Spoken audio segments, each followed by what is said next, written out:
যায় না, আমার বাবা নিখোঁজ, আমি কান্না করি, আমি টেকনাফ যাই। আমি এমন পর্যন্ত বলছি আমি দেশের নাগরিক, আমার চিঠি কেন গ্রহণ করেন না? আমি কি অপরাধ করছি? আমার বাবা কি অপরাধ করছে শুধু বলেন।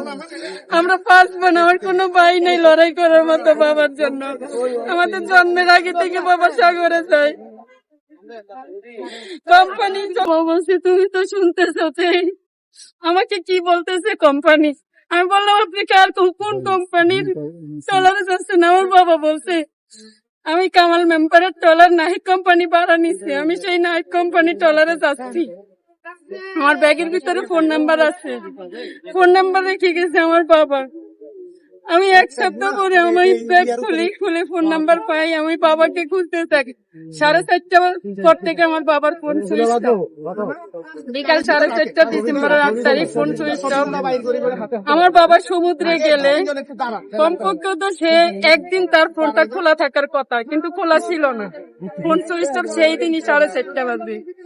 আমি এমন অবস্থায় 1 মাস পর্যন্ত খুঁজতেছি, বাবার কোনো খোঁজ পাই নাই, কোম্পানির ঠিকানা পাই নাই।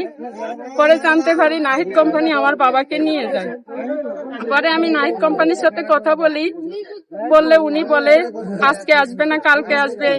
ওদেরকে অলরেডি ছেড়ে দিছে, ওনারা মিয়ানমারে আরাকান আকিয়াবে আটক আছে, এটা বলছে উনি। আকিয়াবে আটক আছে, আপনার বাবা চলে আসবে, আসতেছে, অলরেডি ছেড়ে দিছে, কালকের ভিতরে চলে আসবে। এভাবে উনি মানে বিভিন্ন দিন বিভিন্ন ভাবে বলছে। বলার পরে আমি চট্টগ্রাম কোতোয়ালি থানায় জিডি করতে যাই, গেলে ওনারা আমার জিডি গ্রহণ করে না। আমি বাকলিয়া থানায় যাই, সিভিস থানায় যাই, বিভিন্ন কোস্ট গার্ডে যাই, কিছুতেই আমাকে পাত্তা দেয় না। আমার বাবার জিডি 1 সপ্তাহ যাবত মানে ঘাটে কাজ করছে, যেই ট্রলারে করে আমার বাবা যায়। 1 সপ্তাহ ঘাটে কাজ করার পরে আমার বাবা ডিসেম্বরের 8 তারিখ বেলা 2:30 থেকে 3টার ভিতরে আনুমানিক আমার বাসায় যায়।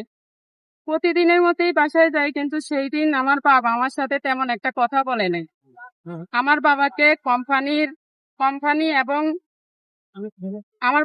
কোম্পানি এবং তার যে দালাল আছে অনেক ধরনের হুমকি দিচ্ছে আমার বাবাকে। আমি নিজের কানে শুনছি। বাবাকে প্রশ্ন করলাম, বাবা হুমকি দিচ্ছে আপনাকে কে?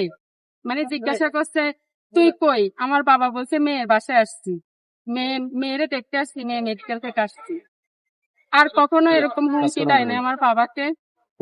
পরে বাবা চলে গেছে। চলে যাওয়ার পরে বাবাকে চলে যাওয়ার সময় জিজ্ঞাসা করলাম, বাবা কান্না করেন কেন? কি সমস্যা আপনার? আপনি তো আর কখনো কান্না করেন না, এই প্রথমবার কেন কান্না করেন?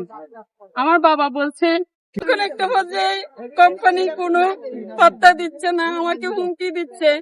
উনি অলরেডি জিডি করছে, যদি আমি মামলা দিচ্ছি বলে উনি আমাকে বলতেছে আমার বিরুদ্ধে অলরেডি উনি 2টা মামলা দিয়েই দিছে কোতোয়ালি থানায়। আচ্ছা আপু, আপনি একটু স্পেসিফিক বলেন আসলে আপনার বাবাকে কেন নিয়ে যাওয়া হয়েছিল বা কেন গিয়েছে, মানে সে আপনার বাবা কি কোনো কাজের সন্ধানে গিয়েছে কিনা, বা আপনি এটা একটু বলেন। মাছ ধরার ট্রলারে গেছে, বাবা বলছে উনি মাছ ধরার ট্রলারে গেছে, এটাই বলে গেছে আমাকে। ডিসেম্বরের 8 তারিখ তাহলে 2:30 থেকে 3টার ভিতরে আমার বাসা থেকে বের হয়েছে। পরবর্তীতে আমি পররাষ্ট্র মন্ত্রণালয়, স্বরাষ্ট্র মন্ত্রণালয়, মিয়ানমার এম্বাসি, বাংলাদেশি এখানে যে আবেদনগুলো জমা দেয়, জমা গ্রহণ হয়েছে কিনা জানি না। ওনারা আমাকে বলছে কোতোয়ালি থানায় যে একটা জিডি করেন। আমি কোতোয়ালি থানায় চিঠি করতে গেলে আমার চিঠিতে লিখে দেয় আমার বাবা নিজের অজান্তে হারিয়ে যায়। তখন আমি প্রশ্ন করলাম আমার বাবা নিজের অজান্তে কেন হারাবে? উনি তো নাহিদ কোম্পানির ট্রলারে গেছে, উনি ট্রলারটা ভাড়া নিচ্ছে। নাহিদ কোম্পানি নিজে বলছে মায়ানমার আকিয়াবে আটক আছে আমার বাবা, এরপর থেকে আর কিছু বলে না। পরবর্তীতে আমি টিভিতে জানাই যে আমার বাবা নিজের অজান্তে হারায় নাই, ওনার সাথে 10 জন জেলে, টোটাল 11 জন জেলে আসছে। পরবর্তীতে উনি মামলা গ্রহণ করে মামলা দিলেন, নাহিদ কোম্পানিকে অ্যারেস্ট করে এপ্রিলের 14 তারিখ উনি জবানবন্দি দেয় আমার বাবা মিয়ানমারের আরাকান সশস্ত্র বাহিনীর হাতে আটক আছে। বর্তমানে উনি মংডু থানার 4 মাইলে আছে, এটা বলেছে।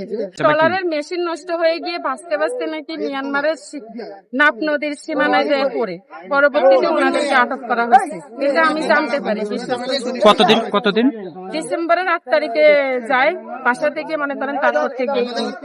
আপনার বাবার নাম কি? আমার বাবার নাম মোহাম্মদ আলমগীর, আমার দাদার নাম পিতামিত আব্দুল মালেক, আমার দাদুর নাম দিদি।